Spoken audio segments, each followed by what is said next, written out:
Hello and welcome. This is A. Charulata from Changalpat St. Paul's.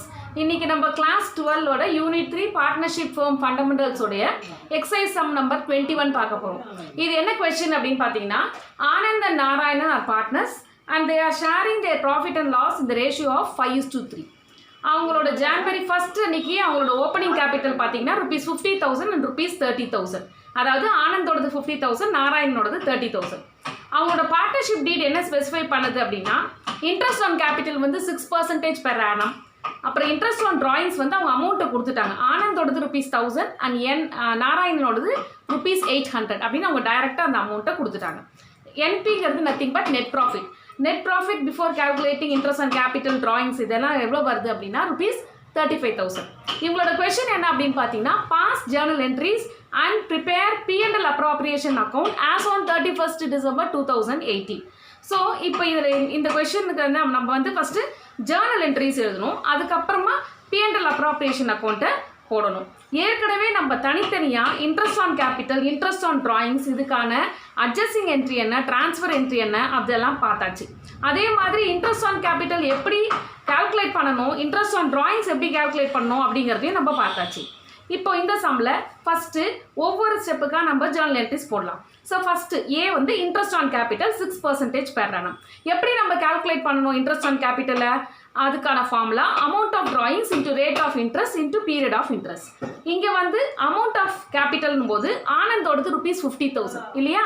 அடுத்தது நாராயணனோடது ₹30,000 into பர்சன்டேஜ்னு பார்த்தீங்கன்னா 6/100. Rate of interest பார்த்தீங்கன்னா 6% into period of interest அப்படிங்கிறது என்னென்னா அது 1 இயருக்கானது. அதனால நம்ம அதை பற்றி போட வேண்டியது. ஸோ 12/12 ஓகே, அப்போ 1 தான் வரும். ஸோ இப்போது இவங்களோட இன்ட்ரெஸ்ட் ஆன் கேபிட்டலை எப்படி கால்குலேட் பண்ணுறதுன்னு பார்க்கலாம். இப்போது calculation of interest on drawings right சைடில் ஒர்க்கிங்ஸ்ன்னு போட்டிருக்கோம் பாருங்கள். இன்ட்ரெஸ்ட் ஆன் கேபிட்டல் நமக்கு ஃபார்முலா தெரியும். amount of interest into period of interest into rate of amount of capital into rate of interest into period of interest. So இப்போ நமக்கு amount வந்து 50,000 அங்கே கொடுத்துருக்கிறது. ரேட் வந்து 6/100 போட்டால் நமக்கு 3,000. இது ஏங்கிறது ஆனந்த், என்னங்கிறது நாராயணன். ஸோ 30,000 into 6/100 போட்டால் 1,800 வருது. ஸோ அதை நம்ம ஜேர்னல் என்ட்ரிஸை போடும்போது ஆனந்த்ஸ் கேபிட்டலில் 3,000, நாராயண்ஸ் கேபிட்டலில் 1,800. இது ரெண்டுத்தையும் ஆட் பண்ணால் 4,800 வருது. ஸோ இன்ட்ரெஸ்ட் ஆன் கேபிட்டல் நம்ம ட்ரான்ஸ்ஃபர் பண்ணும்போது P&L appropriation account debit to interest on capital போது இந்த டோட்டல் அமௌண்ட் 4,800 நம்ம போட்டுருவோம். அடுத்த ஜேர்னல் என்ட்ரிஸ் பார்த்தீங்கன்னா டிராயிங்ஸ்க்கு நம்ம இன்ட்ரெஸ்ட் ஆன் டிராயிங்ஸு கேல்குலேட் பண்ணணும். இங்கே நமக்கு கேல்குலேட் பண்ண வேண்டிய வேலையில் டேரெக்டாகவே அவங்க வந்து ஆனந்துக்கு ₹1,000 நாராயணுக்கு ₹800 கொடுத்தாச்சு. ஸோ நமக்கு ஜேர்னல் என்ட்ரி தெரியும். இது இன்ட்ரெஸ்ட் ஆன் கேபிட்டலுக்கான ரிவர்ஸ் மாதிரி வரும். So Anand's capital account debit, Narayan's capital account debit to interest on drawings அப்படின்னு போடணும். ஸோ ஆனந்துக்கு நேராக ₹1,000, நாராயணுக்கு நேராக ₹800 போட்டு இன்ட்ரெஸ்ட் ஆன் டிராயிங்ஸ்க்கு நேராக 1,800 போடுறோம். ஓகே, இப்போ இந்த இன்ட்ரெஸ்ட் ஆன் டிராயிங்ஸை நம்ம ட்ரான்ஸ்ஃபர் பண்ணும்போது P&L அப்ராப்ரியேஷனுக்கு ட்ரான்ஸ்ஃபர் பண்ணும்போது அதுக்கான journal entry interest on drawings account debit to profit and loss appropriation account. இதுதான் 4th ஜேர்னல் என்ட்ரி.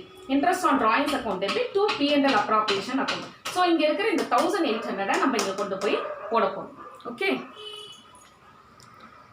இதுக்கப்புறம் ஒரு ஜேர்னல் என்ட்ரி நான் எழுதிக்கேன் பாருங்கள். Profit and loss appropriation account debit to Anand's capital to Narayan's capital.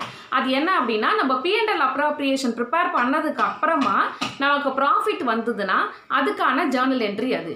So நம்ம first P&L அப்ராப்ரியேஷனை prepare பண்ணிவிட்டு அதுக்கப்புறம் தான் நம்ம இந்த ஜேர்னல் என்ட்ரிக்கான அமௌண்ட்டை நம்ம எழுத முடியும். இந்த சம் எனக்கு தெரியும் ப்ராஃபிட்டுங்கிறதுனால நான் அதுக்கான என்ட்ரியை நான் போட்டுட்டேன். ஜேர்னல் என்ட்ரியை லாஸாக இருந்தால் அப்படியே ரிவர்ஸ் என்ட்ரி வரும். ஓகேவா? இப்போ நம்ம P&L அப்ராப்ரியேஷன் அக்கௌண்ட்டு எப்படி போகிறது? இப்போ இதை பார்த்தாலே உங்களுக்கு தெரியும் P&L அப்ராப்ரியேஷன் எப்படி போகிறதுன்னு. பட் நமக்கு ஃபார்மெட்டுன்னு ஒன்று இருக்குது. டெபிட் சைடில் to interest on capital, to salary, to commission and to partners capital, அதாவது ப்ராஃபிட்டாக இருந்ததுன்னா. இந்த சைடில் கிரெடிட் சைடில் பை P&L அக்கௌண்ட்டுன்னு சொல்லிட்டு இப்போ நம்மளோட நெட் ப்ராஃபிட் இருக்குது இல்லைங்களா, ₹35,000. இது P&L அப்ராப்ரியேஷன் அக்கௌண்ட்டில் கிரெடிட் சைடில் காமிக்கணும்.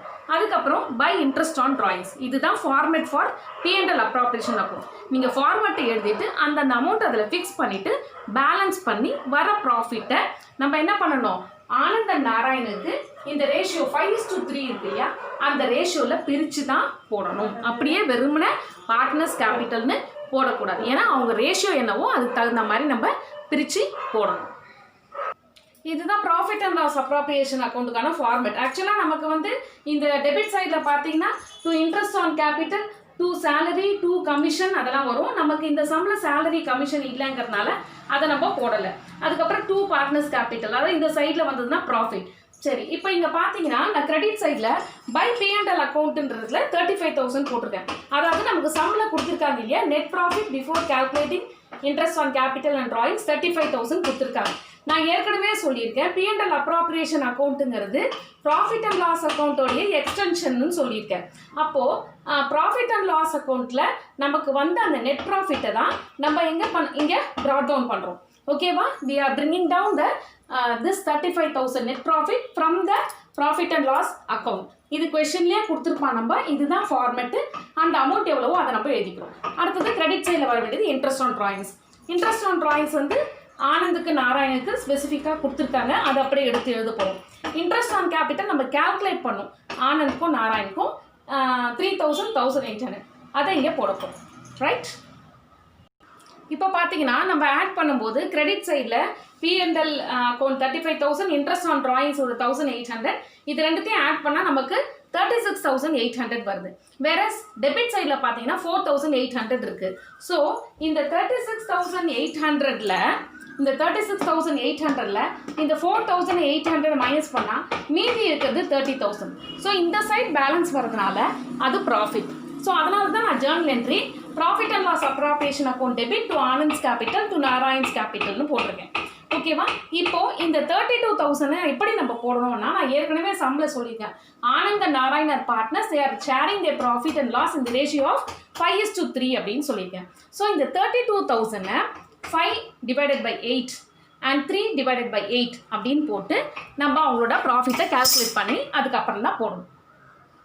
ஸோ இப்போ பார்த்தீங்கன்னா ஆனந்துக்கு வந்து 32,000 into 5/8 போட்டால் 20,000 வருது. நாராயணுக்கு 32,000 into 3/8 போட்டால் 12,000 வருது. இதை நம்ம பிரித்து தான் போடணும். ஸோ டோட்டலாக 32,000. இப்போ நமக்கு ரெண்டு சைடில் 36,800 வந்தாச்சு. இப்போது நம்ம வந்து இதுக்கான ஜேர்னல் என்ட்ரிஸ் எல்லாம் நம்ம முடிச்சாச்சு. அதாவது இன்ட்ரெஸ்ட் ஆன் ட்ராயிங்ஸ்க்கு, இன்ட்ரெஸ்ட் ஆன் கேபிட்டலுக்கு, இதுக்கெல்லாம் நம்ம முடிச்சாச்சு. இது முடிச்சாச்சு, இது முடிச்சாச்சு.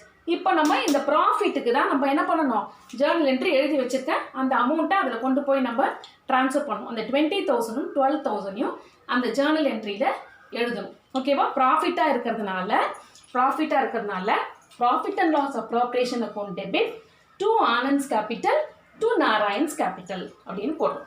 ஓகே, ஸோ இப்போ பார்த்தீங்கன்னா ரைட் சைடில் நம்ம ஜேர்னல் என்ட்ரி பாருங்கள். P&L appropriation account debit to Anand's capital to Narayan's capital இந்த 20,000 12,000 32,000 எழுதுறோம். இது வந்து ப்ராஃபிட்டுங்கிறதுனால நான் ஜேர்னல் என்ட்ரி எழுதி வச்சிருக்கேன். P&L அப்ராப்ரியேஷன் முடிச்சதுக்கு அப்புறம் தான் இந்த என்ட்ரியை நம்ம எழுதணும். சப்போஸ் லாஸாக இருந்தால், அதாவது கிரெடிட் பேலன்ஸாக வந்ததுன்னா நம்ம அப்படியே ரிவர்ஸாக எழுதணும். ஓகேவா, இதுதான் எக்ஸசைஸ் சம் நம்பர் 21க்கான solution. Hope you understood this. See the description box for the previous videos. Thank you.